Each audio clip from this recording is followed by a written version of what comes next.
Churro coffee.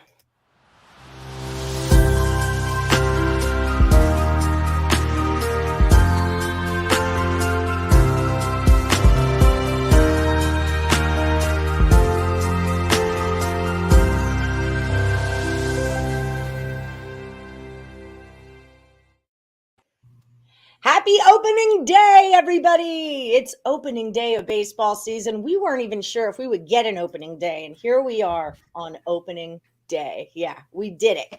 We did it. I'm Allie Burns from Picks and Parlays. This here is Detroit Lenny.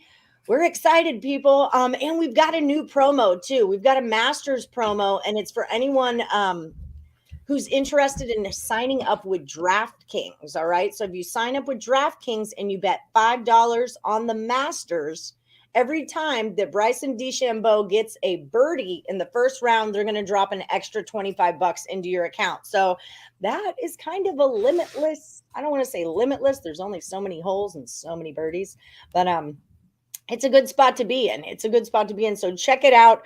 The promo code is it just morning? No now? Promo code. It's just you just click that link. Just click the link in the description. It's geo-tracked, so it'll take it to. It says it comes from us and to their particular state. This thing ain't gonna work for me. This back screen thing. Yeah, I know you kind of keep disappearing.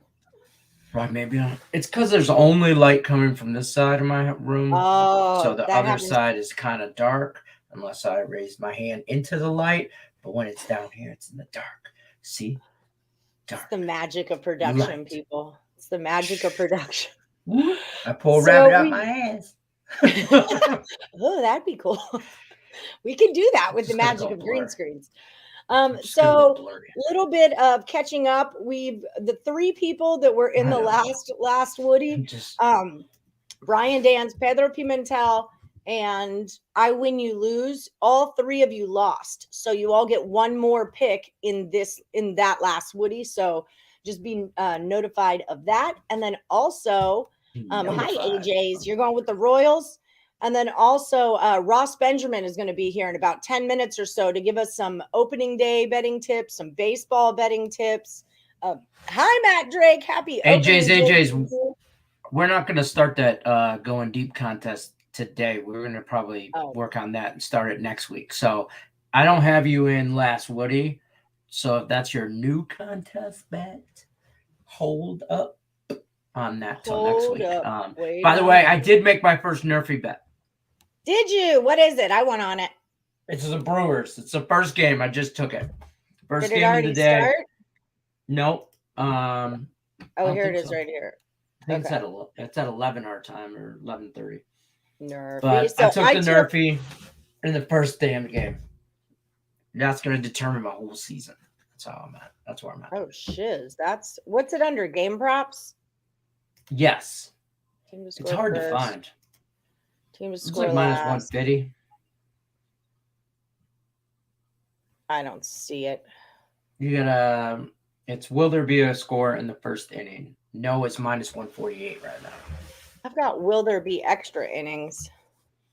Yep, keep going down. Team to score first, team to score first win, team to score first, team blah blah blah blah blah blah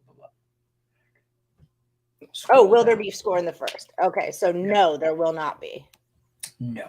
Oh, it just dropped to 134. 134, yeah. Moving lines. That's what we're doing. Moving lines and changing lives. It froze me. It's like, nope, you can't have this. It's because it just adjusted on my book.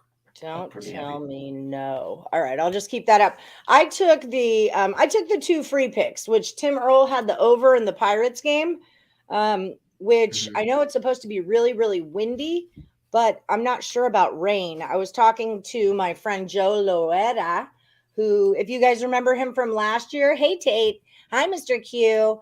If you remember him from last season, I had Joe come on. He did statistics with me when I worked with the Aviators. And so he's going to start coming on Fridays and be our Cubs expert and kind of just give us some updates on what the Cubs are doing.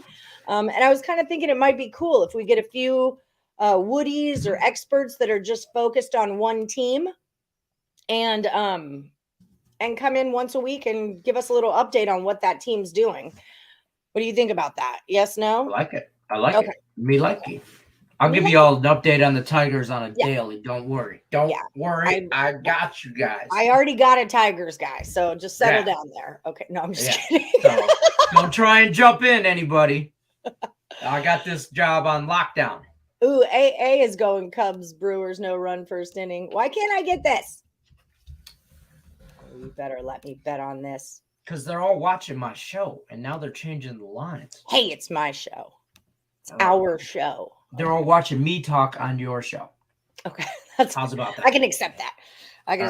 What's up, Julie? I went 2-0 in the Handicapper again on my Russian table tennis. By the way, you're in second place. I can pull those numbers up. Hold on, Julie Carly's gangster. You want to know why she's gangster? She's got 2 picks in the last Woody standing, and for the last couple of days, she takes them the same damn pick. She ain't scared.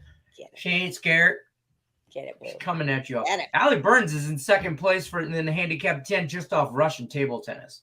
I know my loss was that damn teaser that Drunk Allie put in, and I lost 1 table tennis. And damn that girl, Drunk Allie. That bitch. If she didn't do so much laundry, I'd kick her out. I'd kick her right out. I'd kick her ass right out. I think I lost 2 tables. I have 3 losses, but anyway. Yes. You're going with the Brewers on the run line. Who is MZ? Is that somebody I should know, or is I don't know an MZ? They're not. You're not in. It starts on Tuesday though, but come back Tuesday. We come back every day. We're here. But we always want your picks. Yeah, but the contest part of it starts on Tuesday. I got the spreadsheet over here. I can't share my screen for whatever reason. I got golf on right here, waiting for baseball to start. Lots going on. Oh, here it is. It just doesn't come up in my bet slip because it's a prop. It's technically a prop, yeah. I see. Yeah, okay. I understand why it wouldn't do it. Okay, let's go. No, Kate, I don't have you in either.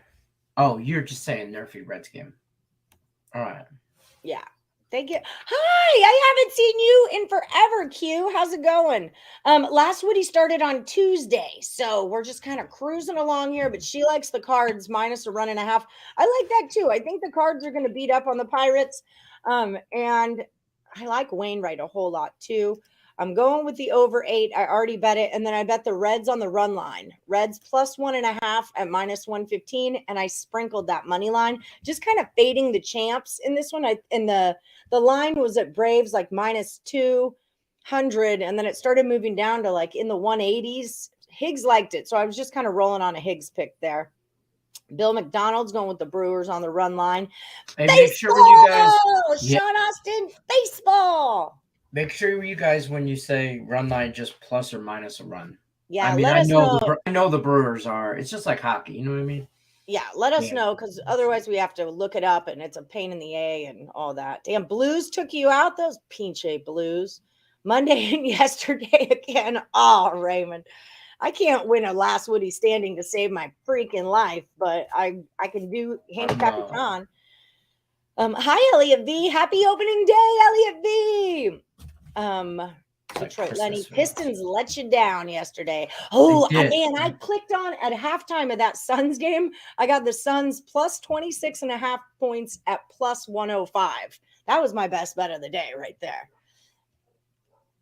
Plus 26.5 points at plus money. Come on, baby. Yeah, they only lost that game by 7. Pistons let me down. Red Wings let me down. I just had a bad day. I've been having a bad month. How are the Tigers going to do today? They're not playing. Okay, so you're lucky then. You're lucky. Yeah, tomorrow they play the White Sox. Oh, I remember this, Tate. Yeah, George did hit 3 threes, and he hit 2 in the first 6 minutes and then went 0-4 the rest of the game. That Nets comeback was exhilarating. You like the Brewers team total to go under? I don't hate that bet. Under 5.5 would be the number. Cubs team totals 3.5. It's juiced a little bit on my book at like minus 125, but right. So you're out of the last Woody. It's all right. It happens. All right, boys and girls, our special guest is here for you. We're going to talk some baseball betting tips. Ross Benjamin is in the house. I'm going to keep going in the chat though, guys, with the last Woody. The man, the myth, the legend. What's happening, friend? Boom. Nobody circles the wagons like Detroit Lenny. He always says that. I love it. You hear that, folks? I'm circling the wagons. Nobody does it like him. All right, bet. I love it. Hold on. I'm gonna let you guys talk baseball. All right, we're doing it. How do I do the layout? This. Are we on air? Yes, we are live and on the air. All right, I can't flirt with you then. There's always free pick video. I'm her work husband. Feel free. Oh boy, well, no. Totally respect for that. He's just pimping me out now. So happy opening day. I'm so excited about this. We weren't even sure if we were going to get it or not. And here it is. So I thought I'd have you come in and talk to the morning Woodies about, some baseball betting tips, early season, preseason, all that kind of jazz. So what you got for us? Yeah, it's good to be with the Woodies out there. Thank you for joining us, folks. Let's start with bankroll. That's the most important thing. Okay, you need to establish a gambling bankroll for your Major League Baseball betting. And people ask me, well, what should I have for a bankroll? I can't determine that for you. I could tell you this, worst case scenario, if you were to go through that entire bankroll and be down to zero, would your quality of life change tomorrow? So that's a good starting point. You shouldn't, and I don't mean to sound like dad, okay, but you shouldn't be tapping into your kids' college tuition fund, your rent for the month, your mortgage for the month, your retirement plans and all that stuff, because there's nobody out there in terms of handicapping that's worth that risk unless they've shown you they could do that for a prolonged period of time. And even then, a guy like me would still frown upon that. I would still want you to follow the guidelines I just said. Now, when it comes to Major League Baseball, a lot of it's money line betting, which is a little tricky because unlike point spread betting, which mostly falls under the heading of minus 110, there's times you're going to lay 130, 135. Mm-hmm. So what I want to do here is tell you that I never want you to exceed, or I never exceed. Again, I'm just talking in terms of advice like I'm talking to a client, Ellie. Mm-hmm. I never want you to exceed a money line of minus 150. It's just not worth it, folks. Okay, if you're going to bet minus 160s, minus 170s, or you're going to follow a handicapper that's giving you minus 180, minus 190, minus 200, and trust me, there's guys out there to do that. You're number one, you're with the wrong handicapper, and number two, you're setting yourself up for failure. Because hypothetically, let's use minus 200 as an example. You lose a minus 200, Ellie, you need to win two in a row just to get even. Yep. And also, you need to win three just to get ahead, three straight, that is. So yeah. Let's start with that point, and I'll let you comment a little bit, and then we'll get to the next topic. Well, I'm so glad you brought that up because when we started doing our contest, our last Woody standings and buzzer beaters and all the contests we do, that was the rule that I made, that it can't go over a minus 150. And that's the reason that I made it, is because I want them to number two reasons. One is that I want the picks that we do on the show for people to be able to take those picks, right? Yeah, like sure. Number two is minus 200, minus 300. Don't get yourself in the habit of that. I want to get you guys in the habit of looking for the minus 150s, and even with I say this on the show all the time, even with a minus 150, I gotta really freaking like you, like I want like I want plus money. The more on the plus money side we can get, the more I like you. The farther away we get from that plus, the less, I've got to really freaking like you to do it. If I could interject for just 1 second, you make a good point, Ellie. Look, if you like a game that much and your team is minus 175, look, I took a big favorite today and used it on the run line. And was able to get plus money on that. So if indeed that everything lines up in a row where you say, man, I just don't see how this team is going to lose this game, or I think there's a very good chance they're going to win. If you like a money line favorite of minus 170, minus 180, minus 200, you better hope that they're not just going to win by one run. Otherwise, it's not worth the risk. So, I mean, it's not an exact science, but that's a second part of that equation. Right. Yeah, it's a big difference. It makes a huge difference. It definitely does. You got to remember it, people at home, a minus 200 or a minus 180. Think of that in dollar terms, right? So it's minus $1.80, minus $2 to win the $1 back, right? So that's why he's saying if you're betting $2 to win one, but then you lose this, now you're down two. So you've got to win 2 bets in a row to be able to get back those $2 you lost. And then you got to win another one to be up. So that's kind of what we're going with here. Think of those minus 180s or whatever, minus whatevers in terms of dollars, $3.25, $1.80. So that's important to keep in mind. That's what that number is telling you. This is what it costs you. I like to think of it as shopping. Like, what am I shopping for? And I always want a deal, right? We want to be bargain shoppers. We don't want to buy the most expensive thing. We want to buy, like, you know, the not most expensive thing kind of a deal. I don't know if that makes sense, you're right on, Ellie. And the listeners out there, you should be very lucky you get to listen to this young lady on a daily basis. I've been working with her for a little over a year now, I believe, Ellie. Yeah, and about, I could tell you that here's why Ellie is successful. Because not only is she sharp in her own mind, but she takes what others on this channel share and she absorbs it. And she's got a very good memory. And, you know, you're very lucky you get to listen to her every day. So, and I would also say this. Now you're don't be afraid of Major League Baseball underdogs, folks. Moneyline underdogs. That's where the money is. Okay. I mean, the problem is it's not like football where you're asking bad teams to do good things for you. Look, you got to qualify stuff when you make a pick. I'll give you an example. You know, it's a 162 game season. Let's think about this rationally. No team goes 100 or 0 and 162 or 10 and 152 throughout the course of Major League Baseball history. So even a team that goes 70 and 92 or 65 and 97, they won 65 or 70 games. And if you catch them in the right spot, they're worth the risk.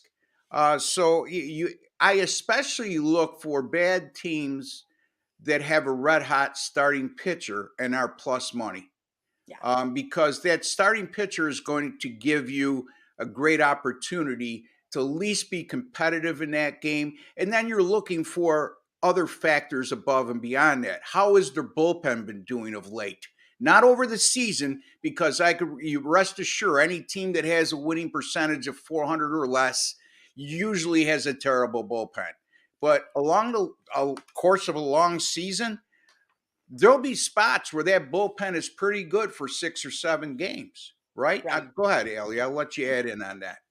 No, I just wanted to add what the bullpen is, because a lot of people aren't really baseball. They don't speak of baseball vernacular. So what your bullpen is, if you get, like Ross was alluding to, a strong starting pitcher on a crappy team where you're getting plus money, right? You could take that plus money in the first 5 innings of the game, which anyone who watches the show, Lenny and I love our first 5s with plus money. That bullpen. So you've got your starting pitcher. He's going to go 5-6 innings for you, but then he's going to sit. And then the other guys start coming in, the closers, the relievers, all these guys. That's what your bullpen in. The guys that are is the guys that are going to close the game for you. Now, if you don't have a strong bullpen, that 5-0 lead you got in the first 5 innings can dissipate very quickly, because the other team is now coming after your weak pitching arms. And now they're going to be able, not only are they behind, so now they're trying to make up a loss, they're a little bit more motivated, but now they've got guys they can actually hit off of, instead of that red hot starting pitcher that we're talking about. So there's a strategy in avoiding bullpens, and then also knowing which way games can swing because of them. So I'm glad you brought that up, because the first 5 innings, I have never been a proponent of that, but I'm growing more and more to respect that way to bet. And you probably have brought it up to me more than a couple occasions. And I know Tim and Nick, who are on the channel, also bring it up all the time. And there's some validity to it in my mind. It's less work. Think about this too, Ellie. You get a manager like the guy from Tampa Bay. You could have a great starting pitcher going. okay? He could be at 87 pitches after 5 innings and be throwing a one-hitter, a la what happened in the World Series a couple of years ago with Blake Snell. But he has a premeditated plan that you're only going to go 5 innings. I don't care how good or bad you are, and I am going to piece the rest together with my bullpen. Now, if you catch a team like that, its bullpen is not very good of late, okay? They're a good fade against. So, or they're a good play in the first 5 innings to fade. So, just something to keep in consideration. The way that I like to do it, and I've explained it before, is, if you get that dog in the first 5, you've just got them first 5 at plus money.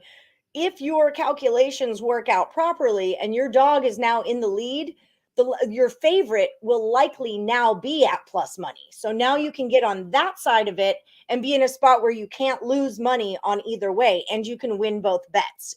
So there's a certain strategy too. But that bullpen makes all the difference. And a big reason we like the first 5s is because bullpens are wonky. And it's really, with so many games and so many statistics in baseball, it makes it easier to handicap game by game. Yeah. And then if your cap works, you're left with an opportunity and you can make a decision there. But taking those bullpens out, it's less work for you. It's just less work for you. Yeah, you have to account for it. And in terms of what you're saying, it's certainly applicable to the first 5 innings. And I could see what you're saying about first 5 innings and then a game bet as well. One thing I wouldn't do, and I don't know how you feel about this, Ellie, I would not fade a real good starting pitcher, especially if he's in real good form in the first 5 innings. You're putting the odds against you in doing so. Well, it's the way you said it. It's that if you have a red hot starting pitcher on a crappy team, right? That's exactly what you're looking for right there. Now, speaking of fading pitchers, everyone remembers last year, frickin' Corey Kluber. Corey Kluber steps on a mound. I'm going to be on the other side of him first 5 every single time. Severino was that way the year before. You want to look for those pitchers that have a big name, but they're coming off an injury, or they're not necessarily at full strength, but the betting public doesn't realize that. They just see the word Kershaw and they're like, Kershaw, he wins every time. Bam, here's my minus 320. Here's my $3.20 to win $1. Well, what if Kershaw just, he's been out for a week or blah, blah, blah, blah, blah. So finding those names, you don't want to fade the big guys that are good, but you got to know whether or not those big guys are in proper form or not. Right. Exactly right. And I'm glad you mentioned that. And let me piggyback off of that, because starting pitching is, for most of us, the foundational starting point, with no pun intended, on how we handicap games. Yeah, that's where your line's set right there. Right. And like Ellie just said, sometimes people get too caught up in brand name pitchers, and especially if they think they're getting an inviting price on a Corey Kluber or a Clayton Kershaw. Ellie mentioned good form. How do we determine that? Well, early in the year, it's tough. What I would suggest early in the year, in the month of April, is to start going to a place like baseballreference.com, and it will tell you how a starting pitcher does in the month of April. There's certain guys that just start slow. Adam Wainwright of St. Louis is one of those guys. He just, year after year after year, I'm not saying to fade him, automatically, but what I'm saying is keep an eye on that type of thing when you're evaluating a starting pitcher in April, because you don't have a big sample size of what he's done so far this season. Now, as the season progresses, when you're evaluating starting pitching, good form, what do we determine that as? I could tell you my personal standpoint. Nelly could share hers as well. My good form is I'm looking for a guy minimum over the last 3 starts that has a whip of 130 or less, an ERA of under 4. Okay, that's what I would say good form. Now, I'm of the school that I pay more attention to whip than ERA, Ellie, because ERA could be very misleading at times. You could find whip, if people don't realize what that statistic means. It's walks plus hits divided by innings pitched. Okay? Oh, shoot. I put a plus and not a divided. Yeah. I was just typing it out. Yeah. That's okay. Walks, hits, walks plus hits divided by innings pitched. And you'll find, I mean, there's sometimes you'll get a guy that it has a 2.74 ERA over his last 3 starts, but his whip is like 160 or 155. What that indicates to me is this guy's been wiggling out of a lot of jams, and sooner or later he's going to get torched. Okay, so don't just get caught up with ERA. It's important to a degree. Really pay attention to whip when you're evaluating a starting pitcher, and also early in the year, without the same sample, without a proper sample size or a sizable sample size, check out any site that you want to get. Any site that gives out valid MLB stats, it's credible. Baseball Reference is mine. I'll go there and see how a pitcher does over the course of his career, or even the last couple of years in the month of April. Does that make sense? Yeah, absolutely. I mean, the thing that when I look at an ERA or a whip, I don't even necessarily, it's not that I do relate it to the pitcher, obviously, but I'm also looking at your fielders, because if your fielders are on point, then those hits, like walk is on the pitcher, right? If you're getting walked, the pitcher screwed something up. But, if you're getting hits, but the runs, like when it comes down to an ERA, a run average, that's your fielding, like, okay, so he got on first or he got on second. So if you've got a guy that's got, a low ERA, but a high whip, he's got good fielders, but he's not very good at throwing. So he might load up those bases, but the fielders will stop them from scoring. And that's kind of like the difference between the two for me. Or he's a good power pitcher that's able to wiggle out of a lot of jams with strikeouts. Right.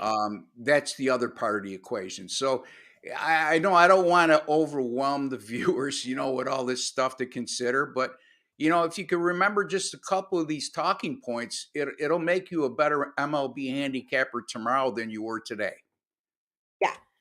And there's so many angles. I mean, that's really the thing about baseball, is there are just so many angles and so many things to bet on. There's no runs first inning, yes run first inning, first 5. I think they even do first 3s and alternate lines and run. I mean, there's a lot, and it's a lot going on, and it's every single day. It's every day you're going to get a ton of action. So I would like a big rule of thumb for me in the beginning of the season is just to start slow. Like I like to have at least a week under my belt.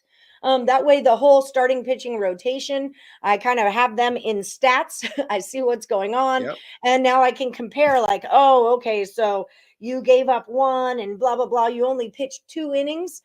Someone might have a 0.83 ERA in the beginning of the season, or they've only pitched 2 innings. It's Tampa Bay is a perfect example of that, right? Again, I hate to pick on Dave Cash, but they'll use maybe 3 starting pitchers in their starting rotation, and then the other 2 days they're piecing together with their bullpen, right? So you have to look deeper, and that's a perfect. I'm glad you brought that up, Ellie, because managers in the modern day baseball are not what we saw 20 years ago or even 10 years ago. They approach things more so from an analytical standpoint than from a feel or gut, the way most managers used to do in the old days. So, and the other thing is weather reports. And before I get to weather reports, I'm going to piggyback off of Ellie again. She's mentioned some very interesting points, but what I gathered from that and what came to my mind is, unlike basketball and football, Major League Baseball stats and numbers don't lie. Okay. Yeah. And they're applicable more in baseball than they are to any other mainstream sport for that specific reason. I mean, when you start to account for pitchers, you start to account for recent form of pitchers. Yeah. I mean, I'll go back and say, look, this team's hitting 225 for the year, but they're starting to come on. They've scored 5 or more runs in their last 7, and they're hitting 272 as a team. And more importantly, their OBP, or on base percentage, is over 340. So those are the types of things. I mean, it's a long season, folks, 162 games.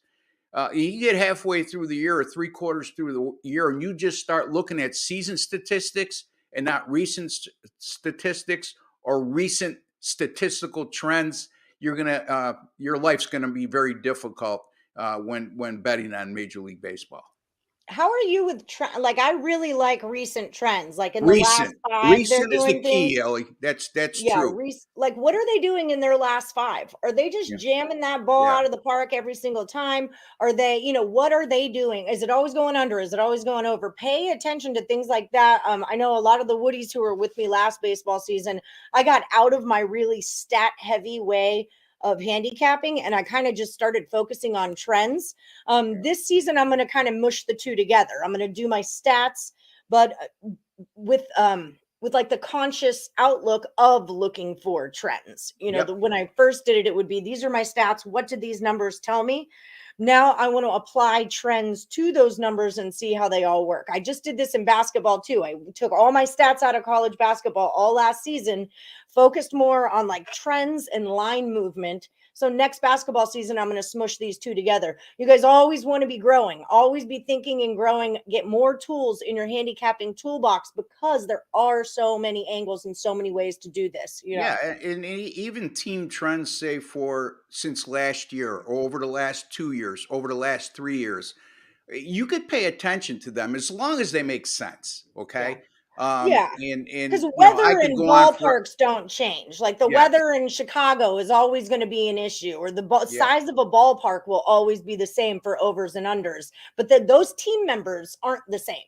right. And if it's under the same manager, and the roster has stayed intact, somewhere in the neighborhood of 75% of the roster has stayed intact over the last 3 years. Those team trends are I put a lot of emphasis on. But on the other hand, if it's their third manager in 4 years, or it's a brand new manager and they've turned over better than 50% of the roster, which happens a lot these days, it doesn't mean as much, is the only way I could put it. And I'm glad you brought that up with Wrigley Field. I see a lot of money on the under today on the Cubs game, and you have to account for weather, folks. And Ellie knows this, games at Wrigley Field, every game on the board normally will have an overnight total. You won't see that at Wrigley Field because of the erratic wind conditions at Wrigley Field. And today, for example, there's going to be 19-mile-an-hour winds blowing out to right center, and you have guys, 2 pitchers in Corbin Burnes and Kyle Hendricks. Hendricks has historically pitched good at home in his career at Wrigley Field, and Corbin Burnes was just lights out last year. And yet this total is 9, and I see a lot of money going to the under. I stayed away from it just because I can't bet an over 9 with Corbin Burnes on the mound. But 78% there's a reason why that under. number is so high, and I think a lot of people, like Ellie just said, they'll look and see a name like Corbin Burnes and say, oh, this game's got to go under. Well, you got to look beyond that. Why is that total so high? So 19-mile-an-hour winds is what I heard last night. Yeah, out the right center. They're actually, and now that we're on the weather thing, it's especially applicable to totals. Okay, obviously. For example, find a site. Just type in MLB weather. There's a lot of sites out there that will give you the weather conditions and the wind conditions on a daily basis.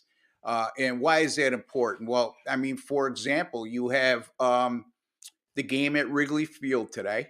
And then there's 2 other games that have wind conditions that are similar. And in both games, the wind is blowing out.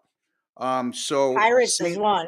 Yeah, Pirates and Cardinals is one, and then there's one other on the board that it escapes me, Ellie. But there's high wind conditions across the league today, with the exception of the games on the warm weather sites on the West Coast, or if it's indoors.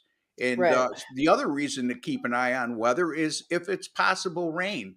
If you're seeing weather conditions that say 40% chance of rain, chance of a rain delay. A lot of times when you have a rain delay of an hour or more, okay, and if that's what they're anticipating, I I like to stay away from the game because if I'm betting on a starting pitcher that's red hot, there's a good chance that if it's an hour or hour and a half rain delay, when they resume play again, he's not going to be coming out to the mound because he's been sitting too long. Yeah. And they have health concerns in that regard. So I know I've been talking a lot, so I'll let you take it away, Ellie. No. I mean, that's what it's all about. I mean, we were talking about Wrigley, but the Rockies, for anyone new, when you see a total in a Rockies game, it's typically going to be around a 9-10. You'll see 11s, you'll see 12s out there. That's because of the altitude that this ballpark is at. High altitude games make that ball fly farther. But you have to also remember that the books have adjusted for this, and actually it's not that the games go over more or under more. That line has just come up to a point. So be careful with Rockies overs. I know a lot of people like to play them, but be careful with that because the sports books have adjusted. They know we figured that out, Absolutely, Ellie. And the other point you could make out of that is Rocky starting pitchers are going to have very high ERAs. It goes without saying. I mean, it's just the ballpark that they pitch in. A, it's pitcher friendly, and B, because of the altitude they play at, the ball travels better. So when you look at a Rockies pitcher on the road, keep that in mind because you really want to pay more attention to how he does on the road and almost eliminate what his ERA and WHIP is at home. So that's a great point, Ellie. I'm glad you brought up that ballpark. And the other thing is too, folks, when evaluating a starting pitcher, you want to look again. I use Baseball Reference for this .com. You want to look at how pitchers pitch in certain ballparks, Ellie, right? Because there are pitchers that struggle in specific ballparks. Are good pitchers, real good pitchers. But there's one or two ballparks they may struggle in, and you want to keep yourself abreast of that as well. Our friend Elliot V is here in the chat. He's a big one on teams that face lefties. A lot of times what that deals with is that if you're the way that the ball, like how your ballpark is shaped, right? Some ballparks, it's easy to hit out this way. Some ballparks, it's easy to hit out this way, or it's hard to hit out that way. And when they face a lefty, that's the way that the ball goes. And so it makes it easier for them to hit it out. So there's certain teams and ballparks that when a lefty pitches, there's an advantage there. Yeah, that's an extremely good White Sox are a big one. Yeah, exactly. The White Sox were up until the end of last year. They went for a year and a half with an unbelievable record against lefties, and that's at home and on the road. And the thing to keep in mind with that too is how is your right-handed hitting on a specific team when you're facing a left-hander?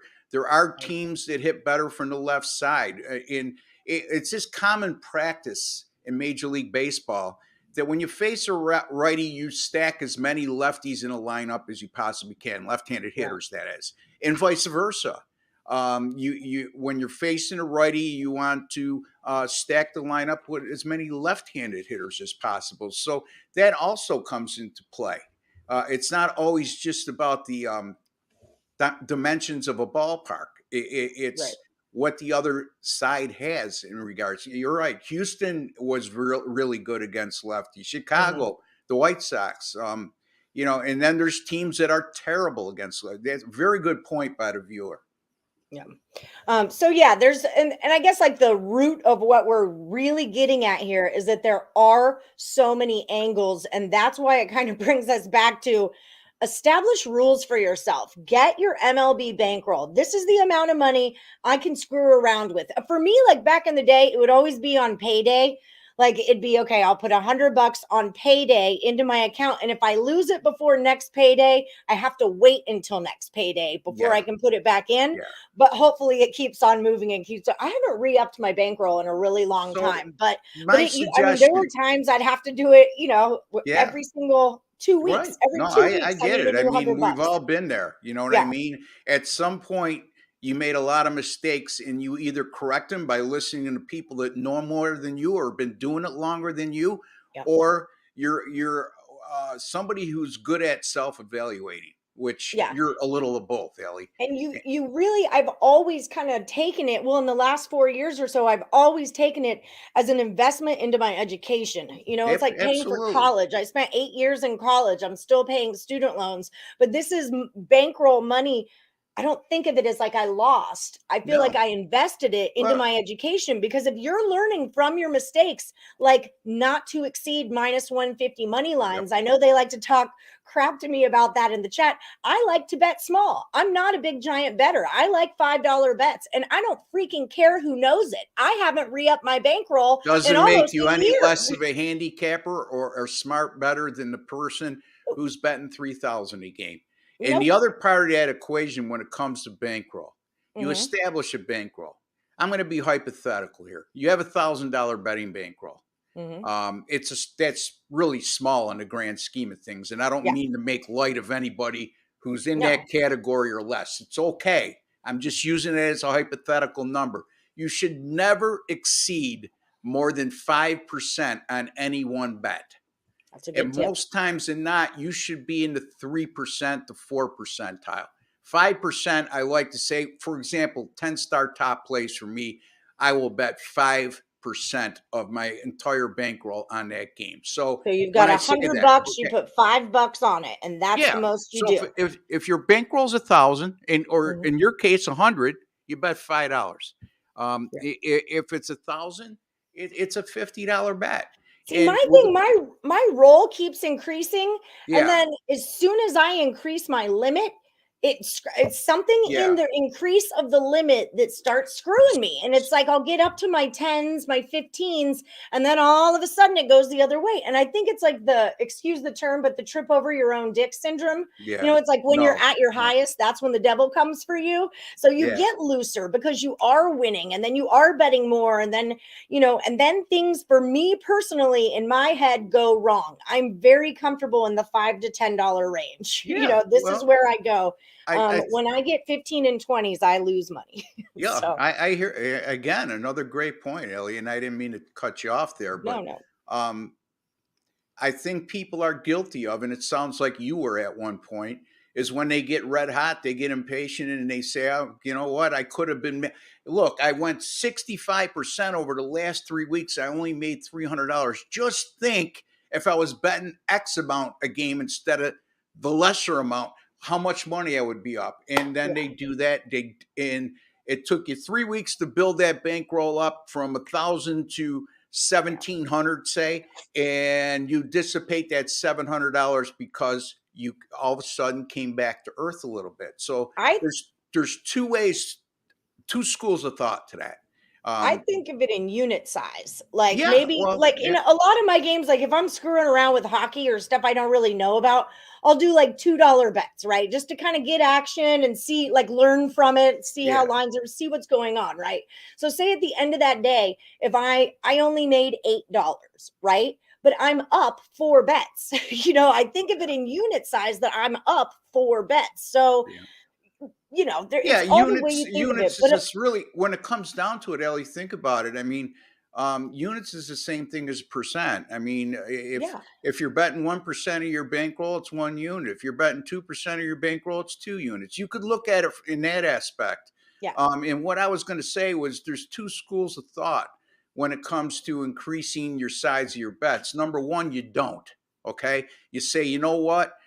There's ups and downs throughout the year, but I'm confident enough to know over the long course of time that if I continue to grind it out, I'm going to make a profit, and I'm going to have to stay patient, and and that's it. Or you could say, for example, I started with $1,000. If I get up to 2,000, okay, now I'll start betting 5% of 2,000 or 4% of 2,000, but Right. when you start with $1,000 bankroll, and I say you should be betting no more than 5% of your bankroll, that you always use that number from your starting bankroll. You Mhm. don't go 5% when you get up to 1,500. Okay, Right. keep it at 5%.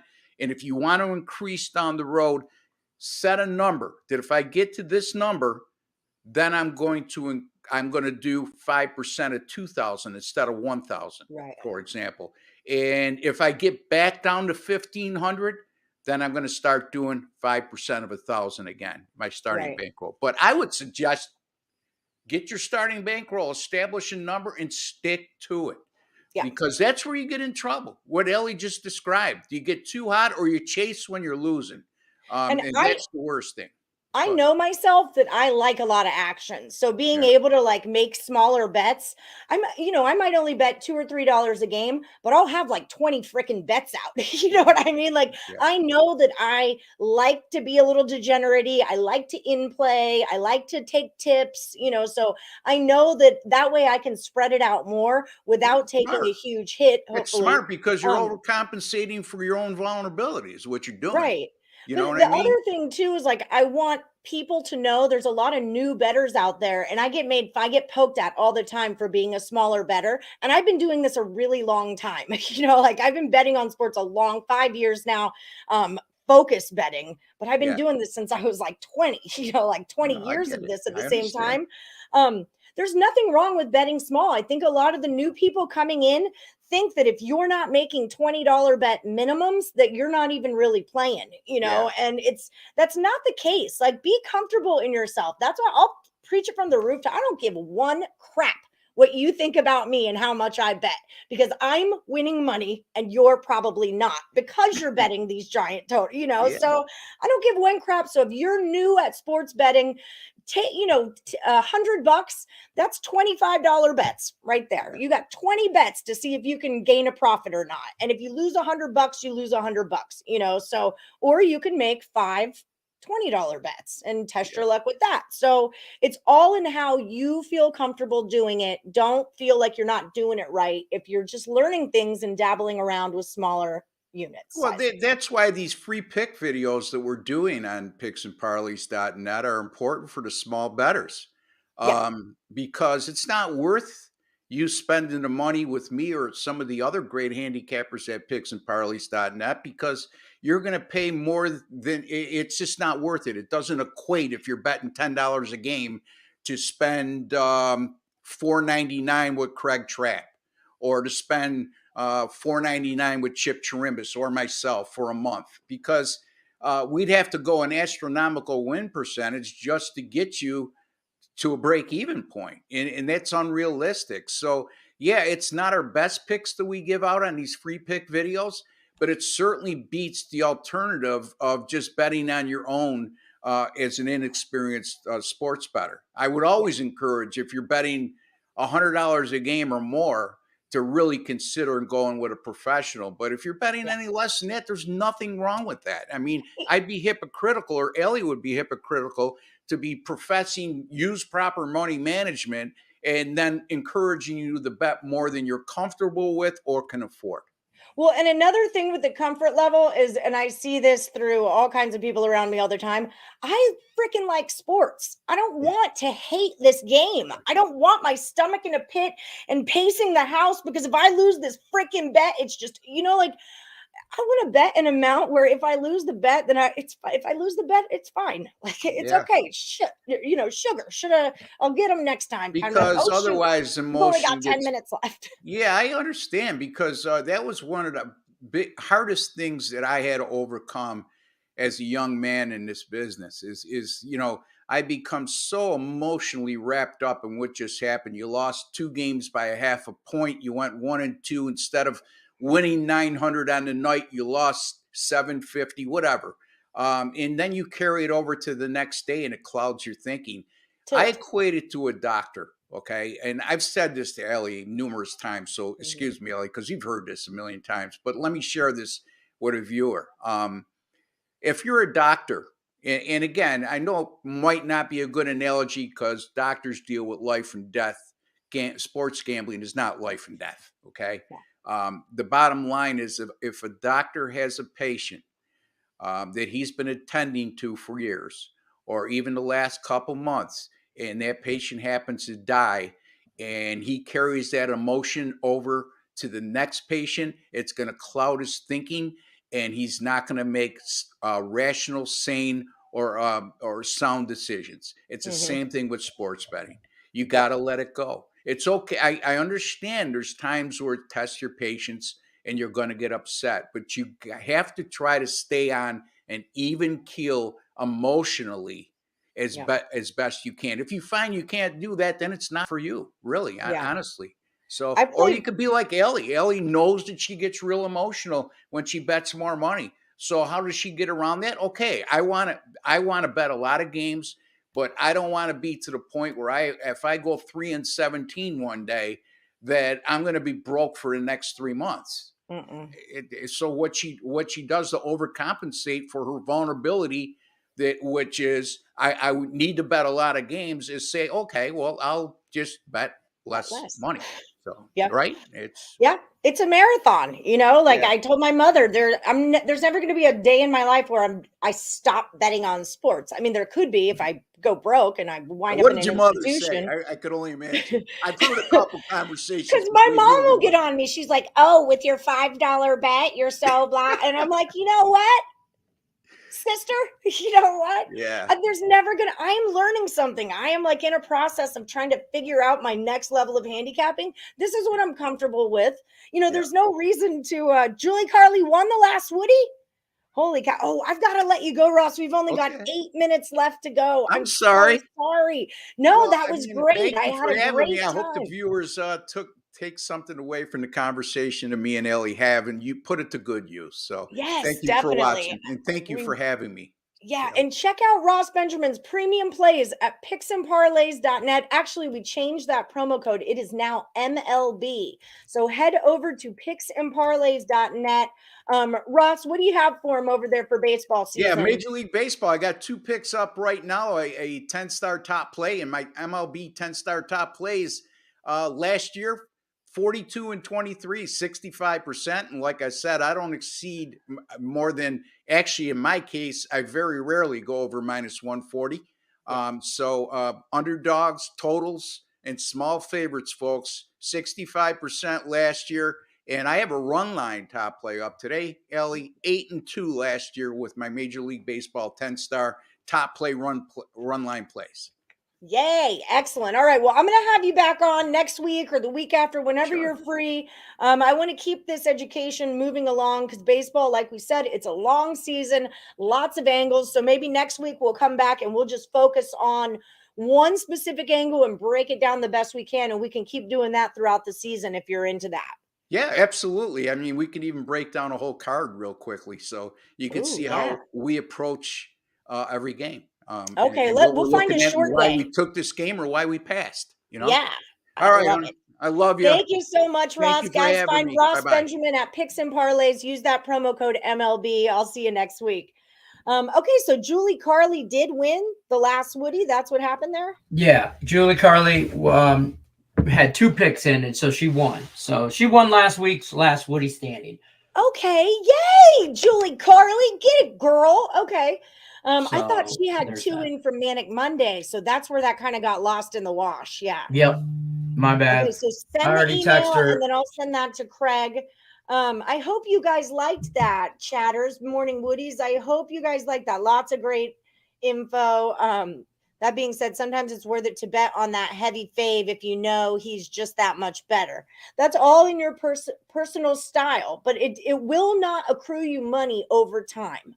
Laying -200s, -150 and above is not an investment over time. But I understand what Elliot's saying. Sometimes you're just like, there's no way they lose, blah, blah, blah, blah. I'm going to go with it.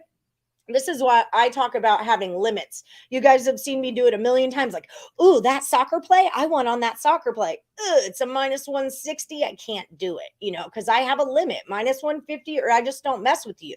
So, but it's all personal. It's all same here. You get too confident, your bets lose focus. Absolutely.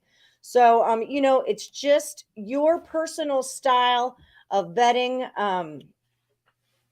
Certain sports there were some people that I got everybody. I went through. I was watching in the chat while they were talking, and I got everybody's last Woody in. But there was 2 people that I wrote down. Mr. DLK and Kyle Pickard gave last Woody standings, but I don't have you in. They weren't on the first day. All right, so okay. Did I remember? I don't. You guys know if you enter on Tuesday, you have to enter every day.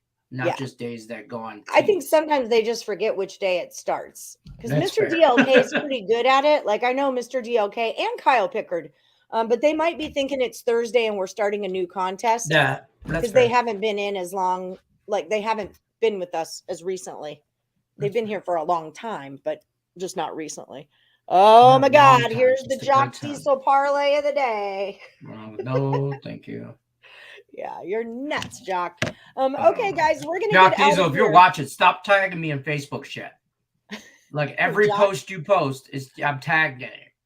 Like we bet parlays. I bet my parlays, but I sure in the hell ain't doing the homework to invest in your parlays. You drive me nuts. He's crazy. It's too much work. We don't have a total chaos up tonight because none of you hockey guys wanted to do it. So I'm gonna stop. Baseball started. Huh? I mean, baseball started. Are you focused on more than one sport right now besides baseball? Well, I'm not. Really not another sport for me besides baseball. Now that college basketball is gone, but hockey. I'm not focused on hockey. I had one bet yesterday and it lost, so I'm not even betting hockey. I'm not even talking to you. You haven't even done the show in 5 shows, so I'm not even talking to you. I don't focus on multiple sports. I try not to. That's my thing. That's BS. Hey, you manage your bankroll whatever way you want. It's not a fight. It's just BS because you bet hockey and football and all that shiz at the same time. I know you do. Well, those are real sports. But I wasn't even talking. I wasn't even talking to you. But I think Dre Richardson, Nick Parsons, and Terry Edelman. I'm going to have them on tonight for NHL. No, it just annoys me. Nick Earl's like, no, I can't because I have baseball papers to look at. We're talking about a 15-minute freaking show about the thing that you won't stop talking about, basically. So, okay. Well, now we're focused on hockey. Or, I mean, on baseball. I am, anyway. I'm going to use you tomorrow, Daniel, for Friday. And I'm not going to do an MLB chaos for a week. It's too soon, right? Yeah, it's way too soon. I'm not even putting that out there. I'm not putting that juju out there yet. But Daniel, I'm going to use you for NBA tomorrow if you're free for that. No buzzer beaters. We're not doing that. Yeah, you're making a joke. Okay, guys, that just about does it for us. Yeah, that's it for us. Yeah, Daniel, I just did stats. You're 8-6, Daniel Henderson, 8-6. Lenny, you were 8-10-2 for your chaos. Hockey. Yeah, for hockey. But for the season, you were 7-7-1 back when you were doing football and that. Without hockey, you were 7-7-1. So not bad. I just couldn't beat damn Sean Higgs. You were 4-9-1 against Higgs. 4-9-1. Yeah. He was 9-9-1 on football. So yeah, he was tough. Higgs is tough. He's living rent free in my head for football season. That's fine. Baseball's here, brother man. Baseball's here, brother man. You got to bring the panda head back. I ain't bringing nothing. I'm bringing this right here. This is the moneymaker from now on. All right. Well, then you've got time to prepare. So get your head right. Get your head right. So football comes back. But you're going to be in baseball chaos, right? Mm-hmm. I'll do baseball chaos. Yeah. Okay. I don't like basketball. Basketball's. I never even offered you basketball because I know it's basketball, hockey, football. Real sports besides basketball, I'm in, but I don't know.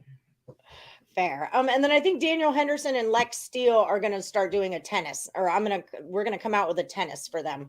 When we get a little deeper into a tennis game. Fair enough. All right. So that just about does it, guys. Thank you so much for watching. Great to see you guys, or great to give you guys all the great information. Let me just say great 78 times because I'm reading Tate's name. I know I'm reading Tate right now. So it's just coming out. It's his fault. It's always his fault. Yeah. But thank you again to our special guest, Ross Benjamin, with all that baseball info. It's a long season, guys. Take your time. Don't unload your entire bankroll on freaking opening day, for crying out loud. I'm on the Reds +1.5, and I'm on the Pirates over 8. And I'm on no run first inning in the Brewers game. Those are my 3 bets for today. And check out the Facebook page. Listen to Alejo. He wants the Cubs under 9. I don't have him in the contest. You're not in the contest, I don't think, Wilson. I don't think. All right, guys. Love you. Long time. See you tomorrow at 1 p.m. Eastern. Head over to Just Parlays with Chris King and Jim Williams. Those are some baseball heavy guys over there. Cruise over. Chris King will hook you up with a little. Are you frozen or are you just making that face? He's frozen. What goes around comes around. All right, guys. Good luck, everybody. Unless you're against us. I'm back. Okay.